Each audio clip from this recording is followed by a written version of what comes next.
All right, let's get started today. Everyone, thank you so much for joining us. My name is Alex Staley, Vice President of Advisor Strategy here with Kingsview Investment Management. Um, what can I say? A lot going on this week, obviously. Like me, I'm sure everyone on this call has been kind of watching TV pretty intently and watching news and looking for anything that's changing. But and as it stands right now, it's kind of I would call it a stalemate. But I mean, there is no clear victor. So a lot can happen in a couple days. A lot can happen in a couple hours.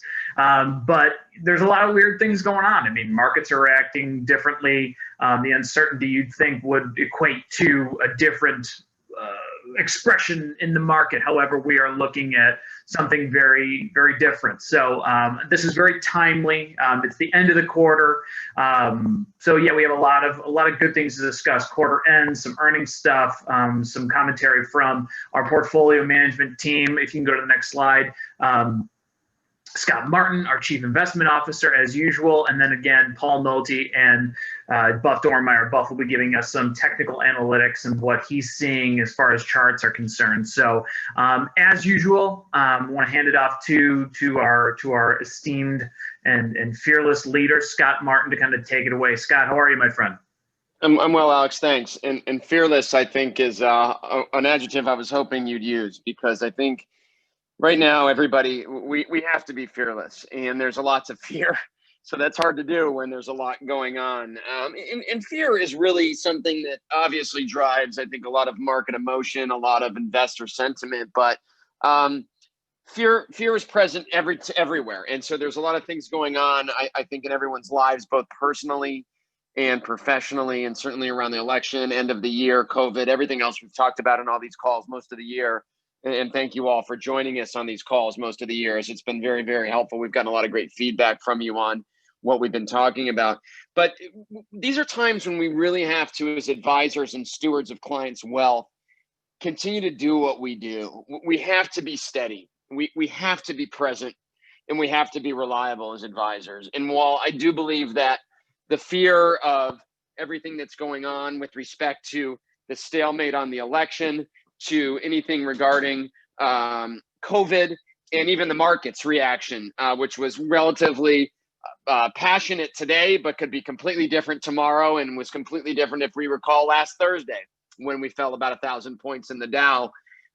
We've really got to stay the course with respect to what we do for our clients.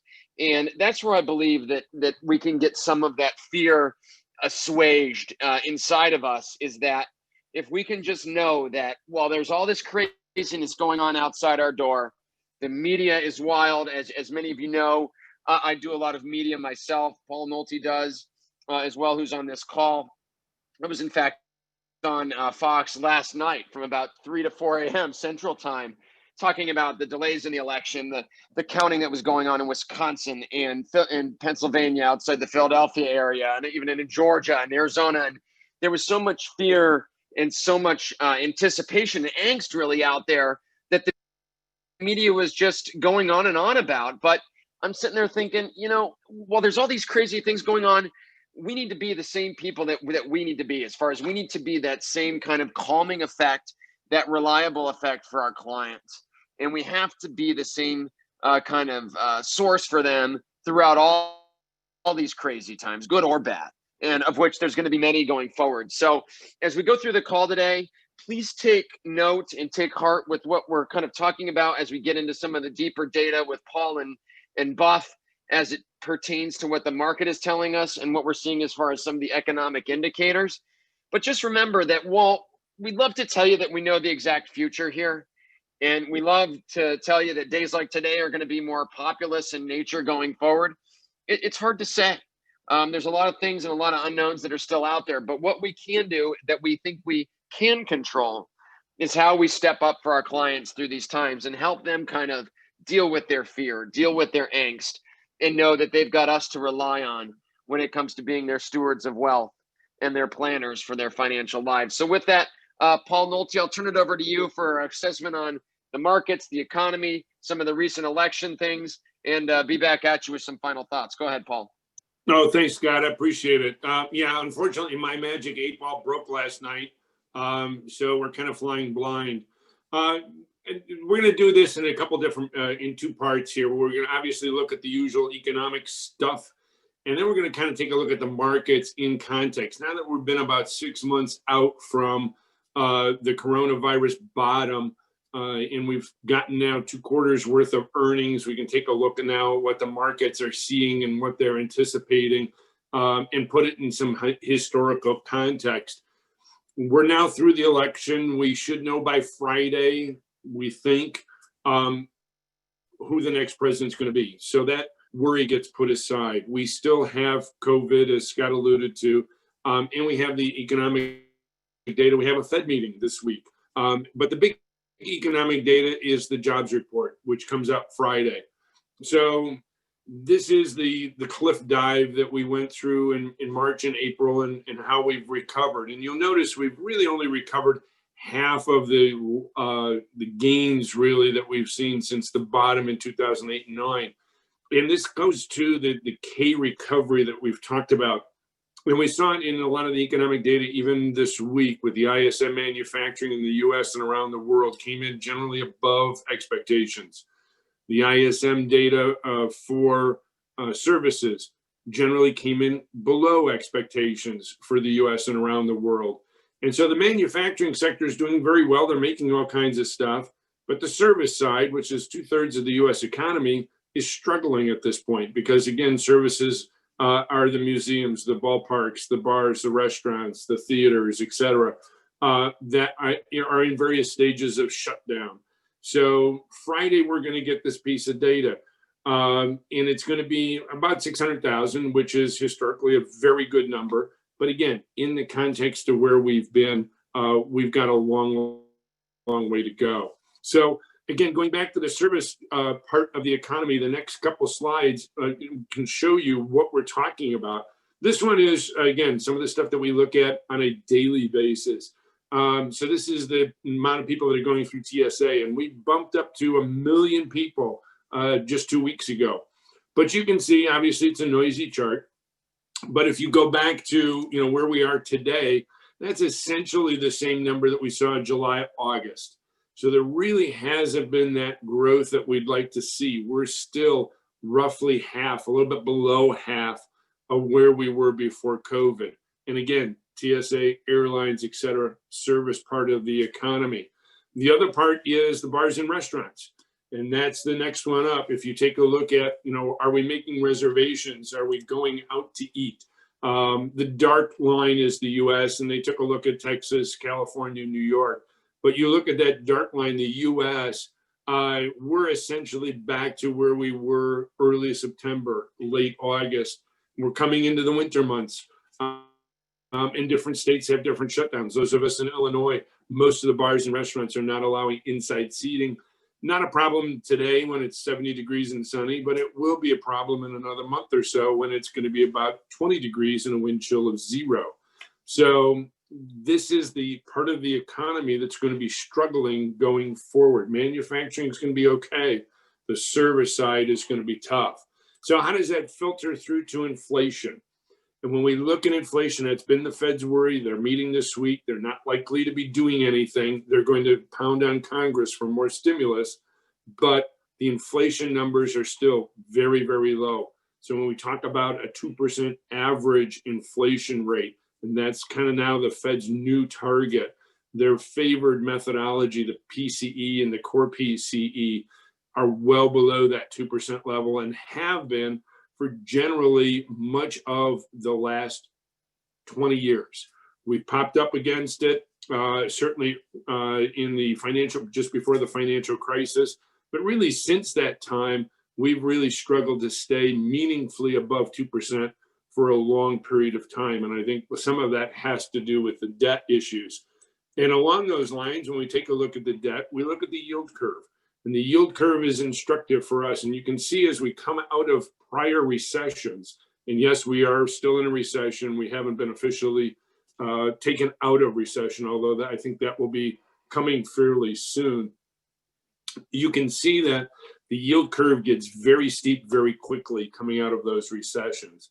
This time's a little bit different, and we think the reason for the difference, and this yield curve actually has come down dramatically today in today's trading, we think a lot of that has to do with, again, the very slow recovery that we're getting, the very bifurcated decay type of recovery that we're getting here. And that's really what we're looking at. And so we think because of the shape of the yield curve, we're not going to get that PE expansion. We're not going to get the growth that we're anticipating in earnings. And we may not see that economic growth. So it's going to take us a while to recover. So how does that translate to the stock market?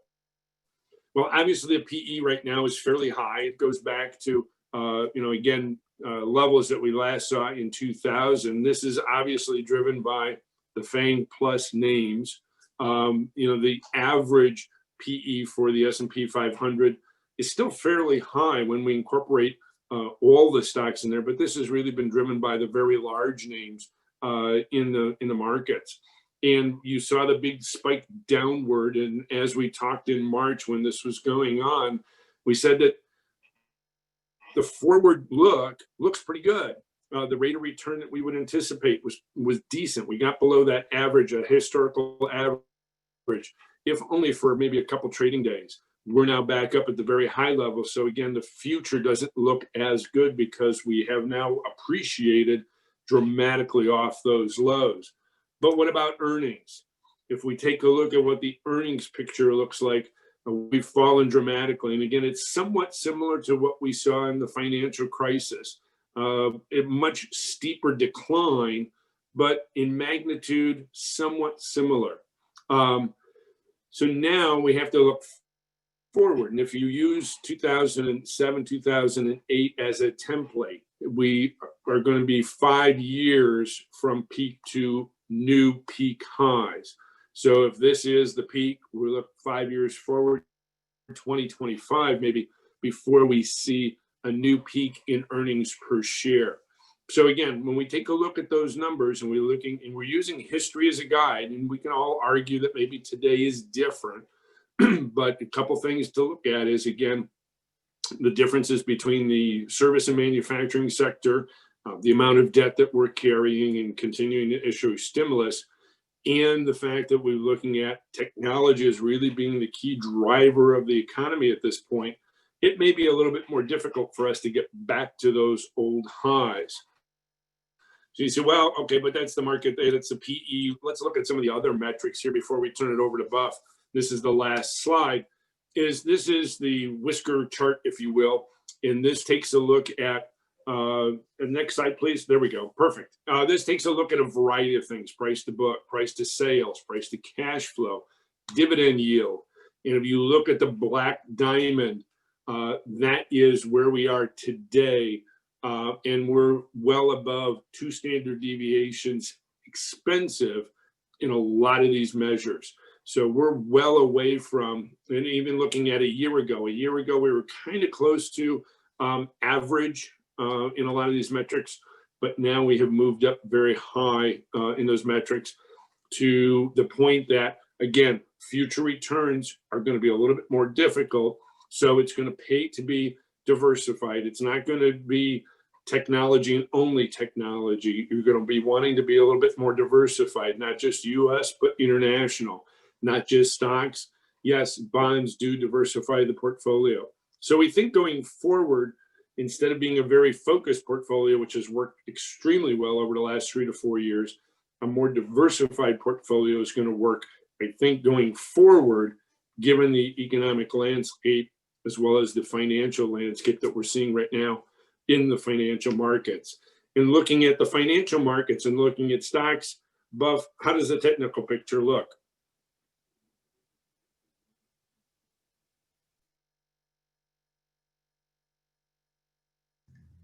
Hey, Buff, you're going to want to go ahead and unmute yourself, my friend.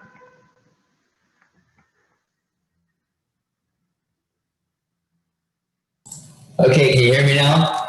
I can. All right, that's great, because what I said didn't make any sense before anyway.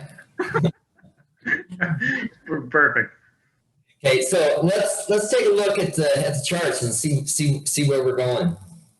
Okay. Well, first of all, I want to show you some cycle charts. Okay, I'm going to show you the cycle charts if the Democrats win, and then we're going to go and what happens if the Republicans won or the incumbent won. Okay, and so just a disclosure, when we're looking at these cycle charts, these are forecasts that are tendencies. This isn't in any way written in stone. Although when we were on the call on September 3rd, I mentioned that we were at the cycle high day, and at that day actually was the cycle high. So so these aren't in any way a blueprint, but they can be useful.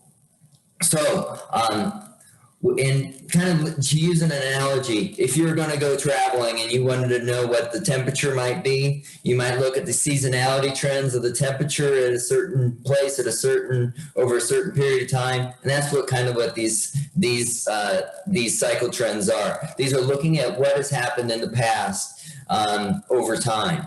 And so the first chart we see here is what happens when the Democrats win.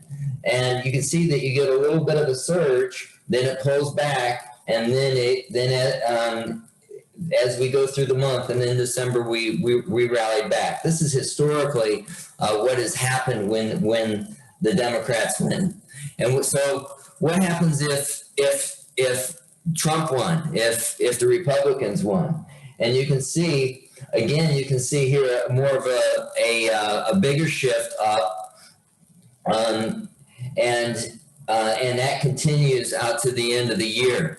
Okay, and so generally the way I like to position this with clients is that when the markets hate uncertainty, we all know that. We saw that last week. Okay, and we love clarity because we can plan around that. And so generally, when you get new changes like the Democrats taking over, things things may slow down a little bit because people are concerned about, and they don't know what the outlook looks like. But this is pretty much a good scenario for the market here, whether Trump wins or if we just have a divided or Biden wins and the Congress with the Republicans taking the Senate is divided, because then it's going to be gridlock without a lot of change. So whether Trump wins or we have gridlock, we might be looking at this picture here when the Republicans win. So that's what we can share with cycles. Now let's move on to the actual technical indicators. And one of the indicators that's my go-to, this is a volume price confirmation indicator. This indicator won the Dow Research Award back in 2007. And it was also the indicator that told us back 2 days when it V-bottomed and 2 days before the actual low. But we've kind of went away from it because when it gets super oversold, it's hard to get signals. But more recently, we could see here that it's coming back into play. And you can see that during these crossovers, while it's blue, it's been a good time to be in the market. And when it's red, it's been a bad time to be in the market. So this indicator is starting to come into play. And if you can see here in this chart, this is as of last Friday, it crossed over under that 2 standard deviation line, which means it's oversold. And Monday it crossed back over, which is technically another V-bottom sign. I won't use that because it's not deep enough oversold, but nonetheless, we're seeing nice oversold rally, particularly when you add in the other indicators that we're going to look at here shortly. So if we can move to the next one, we'll get to that. You can see that when we're tracking the flow of capital, which is the capital weighted volume, okay, that's the chart on the very bottom. It hit support. Last time it hit support, we got a nice little bounce. Last Friday, we hit support, and again, we're getting a bounce, okay? So this is a critical level. It's either, if we break through, it means that we should be getting defensive, because what's that mean? It means money is leaving the market, okay?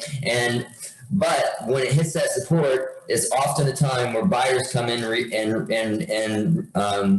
and buy. That's what support is. It's a place where buyers reside. And so we had capital flows. Now, if we look at what's been happening, last week, the capital flows went down, but it was on very weak volume. Given the magnitude of the price decline, I think on the S&P it was down 4.3%. Yet, you would think that you would have massive capital outflows, but we didn't. It didn't even break above average, which tells us it was weak, fickle, weak-handed, fickle retail investors that were selling last week, not the big boys, not the smart money that has the big resources and employs the wisest minds. They weren't selling last week. So if we look at overall the course here, we had this ascending triangle position. If you can look at the top chart, you can see the triangle. And we broke out as we would expect in a bullish ascending triangle formation, but we did not get a lot of volume with that. And because of that, we pulled back. And what we've been seeing here is, although last week we didn't see a lot of volume on the sell side, the institutions weren't participating.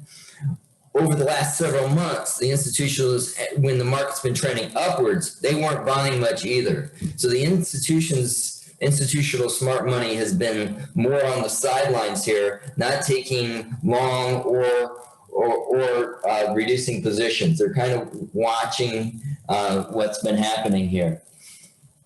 So with that said, let's move on to the